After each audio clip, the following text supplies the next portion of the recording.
Hello and welcome to Cornell. My name is Erica Wagner and I'm going to be showing you what it's like to be a biomedical engineer. I'm a first-year PhD student in biomedical engineering in the Jiang lab, and I do most of my research here in Wheel Hall. This is our main research building for biomedical engineering. We also go to other buildings to use their equipment, but this is usually where most of the biomedical engineering labs are. As a biomedical engineer, I combine science and engineering to create better treatments for patients. Let's head inside so I can show you around. So this is the main lobby inside Wheel Hall. This building has a few classrooms that teach biomedical engineering classes, but mostly has lab space and office space for different research groups here at Cornell. We also have some seating over here and over here in case you have some work to do in between classes. And then the basement also has some very exciting equipment that we can use for our experiments, and I'll show you that a bit later. So now that we're inside, let's check out our office space. This is our big office here, and then also over here.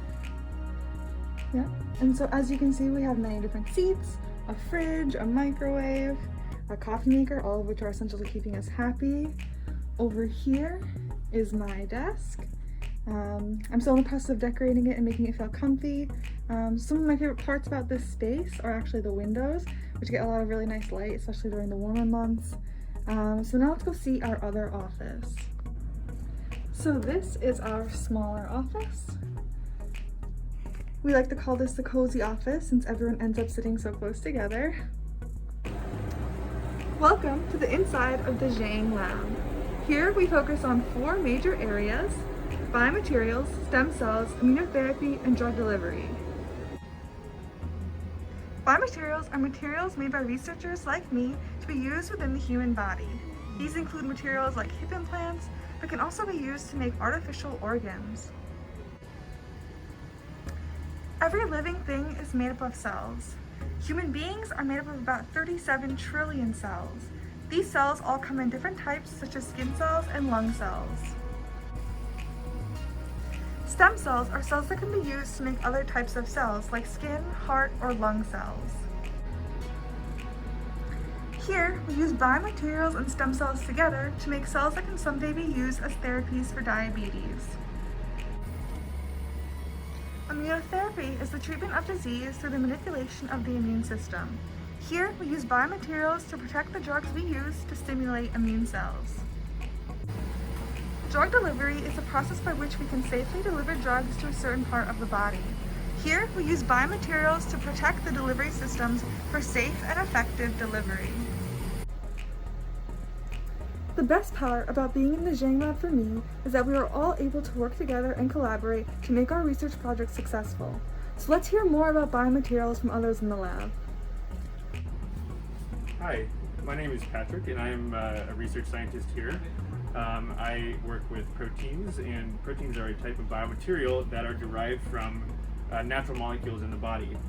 And so what I do here is I make these proteins in different types of cell cultures. And then after we make these proteins in the cell cultures, we have to purify them or isolate them from the cell culture. And so in order to do that, we use this fancy machine here called an FPLC. And that stands for fast-paced liquid chromatography. Now, so for each of these columns here, we have different buffers that will flow through it. So these buffers start up here, and then they're sucked up through these different tubes. They come down through here, and then they're loaded into these pumps. They pump it over the column, and then they go through these different tubes again, and then all the way out through some detectors, and then back into a collection tube down here. And so that allows us to separate different, what they call fractions. And so those fractions are what contain the different proteins or biomolecules. So why did you get into research? So I got into research because I like to explore a lot. And I also like to explore and have fun. I think a lot of other careers and jobs, you don't have the freedom to do what you want to do. But in science, you can do whatever you want to do, explore whatever you want to explore. And I think that's the key behind why I got behind research. Let's go hear about research from Liang. Hi kids, my name is Jiang. I'm a postdoc associate of Dr. Jiang's lab. My research is related to protein engineering. So basically we'll be use like bacteria such as yeast or a lot of bacteria to make protein. Then we'll be analyze this protein and make it to be useful for humans healthy. So this is one example what are these cells, bacteria cells look like. And basically we'll be use these cells to make our target protein.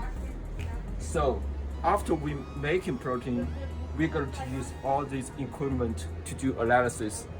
That can help us to know the protein we made is the exactly target we want. And after all this analysis, we can use this imaging machine to actually see it, our stuff. So this is the results of the final results. But the process we got to do is we got to open this machine and we'll be put our protein inside of this machine. Then we'll be close it. Then we just hit the fluorescence analysis. Then basically we just start it. Then after analysis by this machine, we got to see our results. That's pretty cool, right? The reason why I want to do this research is because I thought nowadays a lot of medicine which can heal or help a lot of people is made by protein. Instead of like in the decades years ago, people doing this very small molecule medicine, but now the trend will be we will be use more and more protein medicines. That's why the reason why I devote my career into this field, because I want to help people. I want to cure people. Welcome to our cell culture room. I'll be talking about my research project with biomaterials and stem cells. 3 things have changed about me since you last saw me. The first is that I'm now wearing a lab coat. The second is that I have gloves on. And the third is that my hair is tied up. These 3 things are important for maintaining a clean and sterile cell culture room so that we can keep the cells growing happy and that we can keep them free from bacteria. These are the types of plates that I use to culture stem cells. Other people in the lab sometimes use these culture flasks when they want to grow a large number of cells at one time. This is my incubator where I keep my stem cells. It has a special temperature, humidity, and carbon dioxide concentration that makes the cells feel like they're actually in the human body. So let's take a look inside. This is what the inside of it looks like. There's also another door, but I'll leave it closed for now. I just got this incubator a week ago, and I'm looking forward to filling up this space with my cells. This is our cell culture fridge. We store our cell culture media here. Media is basically the food we give cells so that they will grow. This is a biosafety cabinet. We use these to give our cells new media every day. These hoods are very special because the inside is sterile, so we can safely open our culture plates to change the media without risking the cells getting contaminated. Contamination means the bacteria has started growing with the cells. The bacteria will use up all of the cell's food and will end up killing the cells, so we have many systems in place to prevent this from happening. This is a microscope. We use this to check the growth of our cells. Here are some living cells under a microscope. This is the machine used to take that picture. This machine is more advanced than the microscope I just showed you because it lets us take pictures of the cells. This machine is one of many that I use for my research. For my research, I combine biomaterials and stem cells to grow pancreas cells that can produce insulin. The pancreas is the organ that regulates blood sugar and secretes insulin. For people with type 1 diabetes, their pancreas is unable to produce insulin, and so they must rely on daily injections with every meal in order to maintain their blood sugar. I use biomaterials to create an environment for stem cells that will make them want to become insulin cells. My hope is that one day these insulin cells can be used as a therapy for diabetes patients. So now we've made it to the basement of Wheel Hall, and I'm going to take you into the confocal room so we can look at images of cells. This is the first room stores a lot of the equipment, a lot of really cool equipment, as you can see. And now I'll take us into the actual confocal room where we'll talk to Nisha and hear about her research.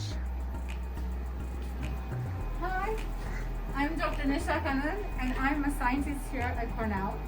And I work with the immune system and understanding how our immune system, which basically defends our body against different foreign material, and how we can make our immune system stronger and better. So we will now use a machine called as a confocal microscope to actually see how different kinds of cells look like in our body. So as you can see, this is the machine, and over here we place our sample on this stage to make sure that the slide does not move. And then we close it, and we can either look at the samples from right here with like a binocular looking inside, or we can look at the samples here. So as you can see, we have different colors here on the screen, and these colors represent something different. So the blue here represents the staining of the nucleus or the brain of the cell. The red represents one kind of immune cell called as a macrophage. And the green over here represents a T cell, which is also an immune cell.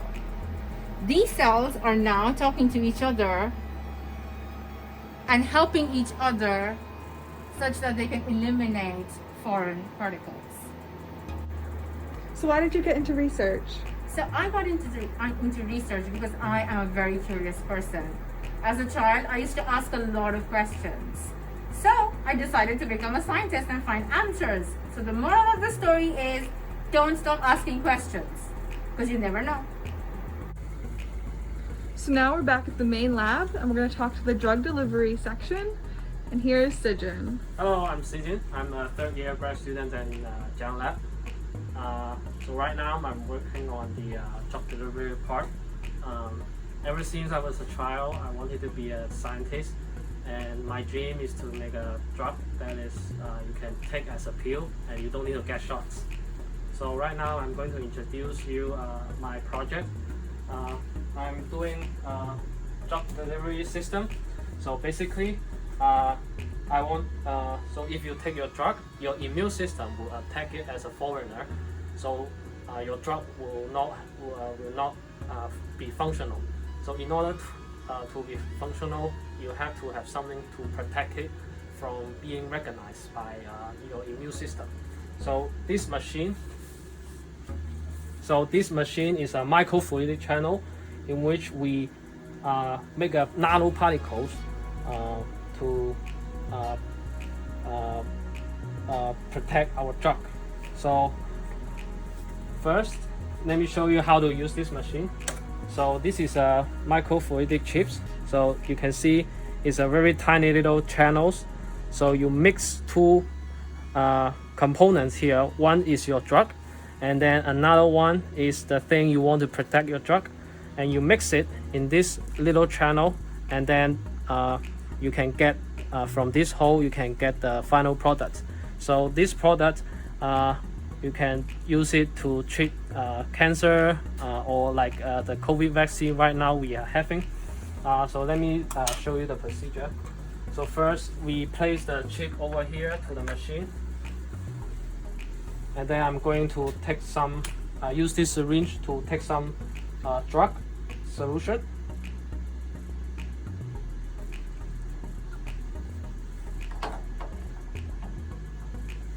Okay, need to get rid of the bubbles so that it won't block the small channel. As you can see, the channel is very small.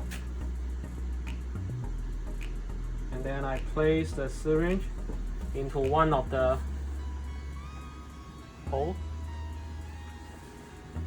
And then this is the solution for the material that protect the drug.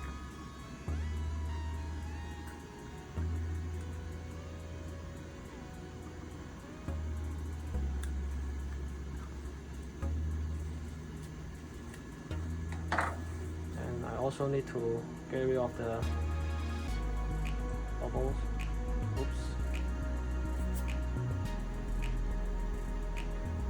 Okay, and then I will plug in here. So all I need, so this machine is automatic. All I need to do is just press one button, and then there's a pump over here will push the syringe, and then the mixing will happen, and then you can get your products within 5 seconds. So let me show you. So you just need to press start, and then you start running. You can see the pump is start pushing the syringe, and you can see liquid coming out from here.